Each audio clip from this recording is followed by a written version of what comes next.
ভাই আপনি এই জায়গায় কি আনেন ইসমাইল ভাই? ভাই আমার একটা মামলা আছে ভাই, মামলা এসেছি কি মামলা?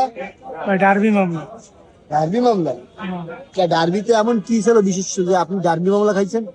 একটু ডার্বিতে একটু শুকনো ছিল তো বুঝছেন, এই জন্য ডার্বি মামলা দিয়েছে। ও, শুকনো ছেলে এই জন্য ডার্বি মামলা খাইছেন?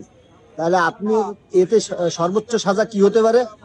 বুঝতে পারি না, দেখা যায় অনেক হুমকি ধমকি তো দিচ্ছে। কি হুমকি দিচ্ছে? আছে যে 4 বছর 5 বছরের জেলও হইতে পারে। 4 বছর আবার 5 বছর জেল হবে? হ্যাঁ তা সুপ্রিয় দর্শক, আপনারা কিন্তু শুনতে পারছেন ডার্বি মামলা খেলে 4-5 বছর পর জেল হবে, কিন্তু অবশ্যই ডার্বি আপনারা যারা কিনে খাবেন তারা কিন্তু একটু ভাইবে চিন্তে খাবেন। ভাই, খায়েন না ভাই, আমি ওই এক বুড়ো আছে ওই নাম ডার্বির ভিতরে সৌরভ, কিছু ছিল নাকি? ওই বুড়োর কাছে নিয়েছি, ওই শালার বরিশাল এই ডার্বির ভিতরে এই শুকনো পাচার করে। শুকনো? ও, এই সৌরভ?